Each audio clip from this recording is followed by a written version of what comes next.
निवृत्ति निरत ये तु सर्वाणि कर्माणि मयि सन्न्यस्य मत्परः अनन्येनैव योगेन मां ध्यायन्तुपासते तेषामहं समुद्धर्ता मृत्युसंसारसागरात् भवामि न चिरात् पार्थ मय्यावेशित चेतसाम्। मेरे अपराधों की कोई इति नहीं है। उसके शब्द हिचकियों में डूबते जा रहे थे। मुख अरुण हो गया था और बार बार वह पृथ्वी में सिर पटक देता था। पश्चाताप की ज्वाला जब हृदय के कलुष को भस्म करने लगती है, बाह्य संतप्त हो जाता है। नरक भी मेरे नाम से कांप उठेंगे।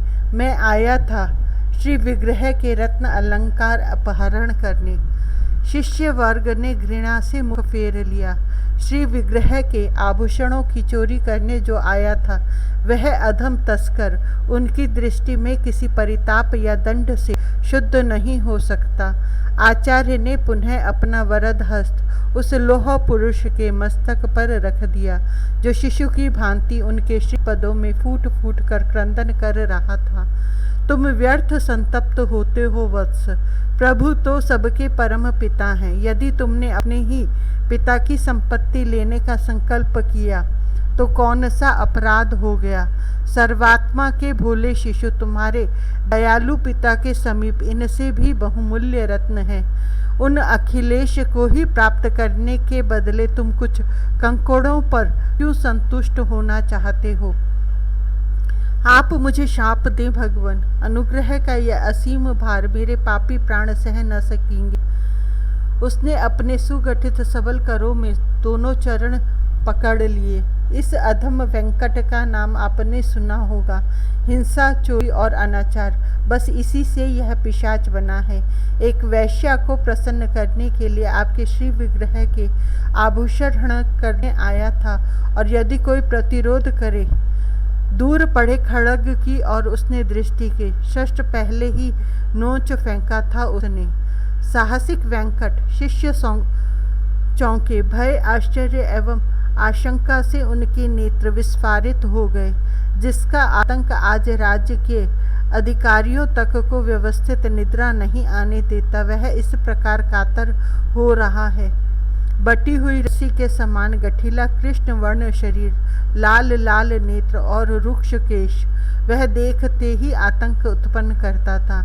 आजकल जगद गुरु श्री रामानुजाचार्य प्रभुपाद के विरोधियों का कोई न कोई षड्यंत्र चलता ही रहता है। उसी वर्ग ने एक वैश्या को प्रेरित किया और उसने वेंकट को श्री विग्रह के आभरण लाने को भेजा। आशा यह थी कि महाप्रभु अवश्य बाधा देंगे और तब वेंकट के शस्त्र विरोधियों की कामना सफल कर देंगे। विश्व का मंगल हो, प्राणियों का कल्याण हो। वेंकट ने प्रभुपाद को आराध्य चरणों में प्रार्थना करते देखा। तेजोमयी मूर्ति, अपरिमित दया से द्रवित कंठ स्वर और संपूर्ण विश्व की मंगल कामना लिए यह दिव्य पुरुष साहसिक को लगा जैसे उसकी नाड़ियों में रक्त जमता जा रहा है, अंग अवश होते जा रहे हैं। उसने शस्त्र फेंक दिए और दौड़कर उन महामहिम के श्री चरणों में गिर पड़ा।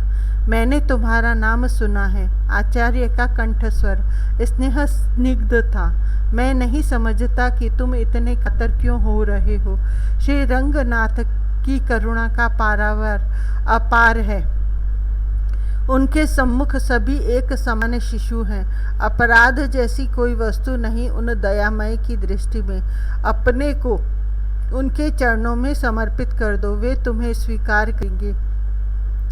वेंकट अब साहसिक नहीं रह गया। महापुरुष की कृपा ने उसे परिपूत बना दिया। व्यसनी के पास संपत्ति तो हुआ नहीं करती। द्रव्य न रहने पर साथियों ने साथ छोड़ दिया। गोदावरी के पावन कूल पर उसने अपनी झोंपड़ी बनाई और वहीं गुरुदेव द्वारा प्राप्त श्री विग्रह को विराजमान किया। घर में और तो कोई था ही नहीं, केवल माता थी। उस वृद्धा को पुत्र के उग्र कृत्यों से बड़ा कष्ट हुआ करता था।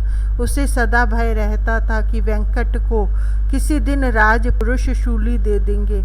पुत्र के परिवर्तन पर माता को अपार आनंद हुआ। वह भी पुत्र के समीप ही रहने लगी। भगवान को प्रसाद निवेदित करना है। वेंकट ने थोड़ी भूमि स्वच्छ करके कृषि के उपयुक्त बना ली थी। बड़े परिश्रम से उसी में वह अनुत्पादन कर लिया करता था। झोंपड़ी के पीछे की ओर कुछ फलों के वृक्ष लगा लिए गए थे और तुलसी तथा पुष्पों की छोटी सी सजी वाटिका थी सम्मुख की ओर।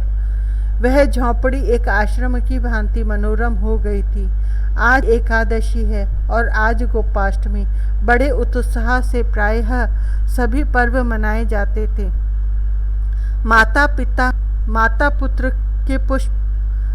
पुत्र को पुष्प चयन, तरु सिंचन, प्रसाद प्रस्तुत करने प्रभृति से अवकाश ही नहीं मिलता था।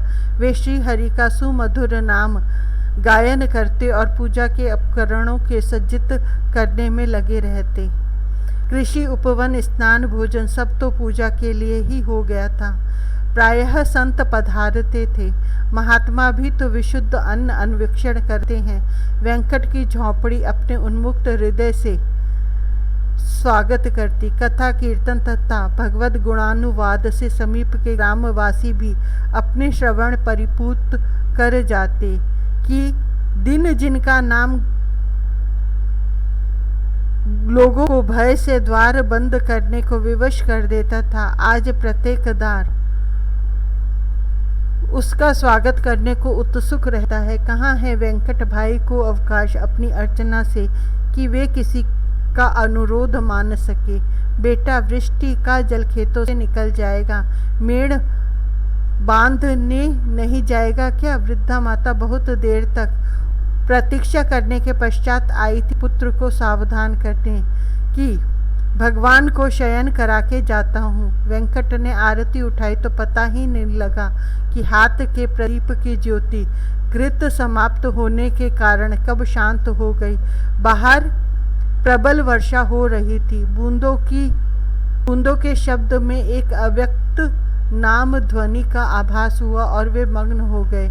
वर्षा समाप्त हो गई। रात्रि 1:30 प्रहर निकल चुकी। अब कहीं उनकी आरती समाप्त हुई है। अभी तो स्तवन अवशेष है और तब आराध्य शयन करेंगे। क्या हुआ? लड़का लौटा क्यों नहीं?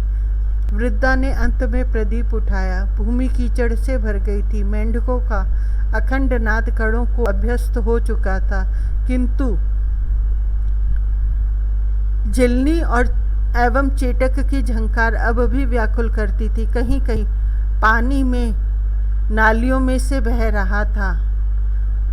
वृद्धा वेंकट को पुकारती भटक रही थी। उस अंधकारपूर्ण रजनी में उसका प्यारा पुत्र कई घंटे हो गए नहीं लौटा था। बड़ा पगला हो गया है वेंकट इन दिनों। जहाँ खड़ा हो जाएगा चुपचाप खड़ा एकटक बुत बना देखता रहेगा किसी और। अरे माँ, इतनी रात्रि को तुम यहाँ कैसे? बुढ़िया ने जब समीप आकर कंधे पर हाथ रखा तो वह चौंका।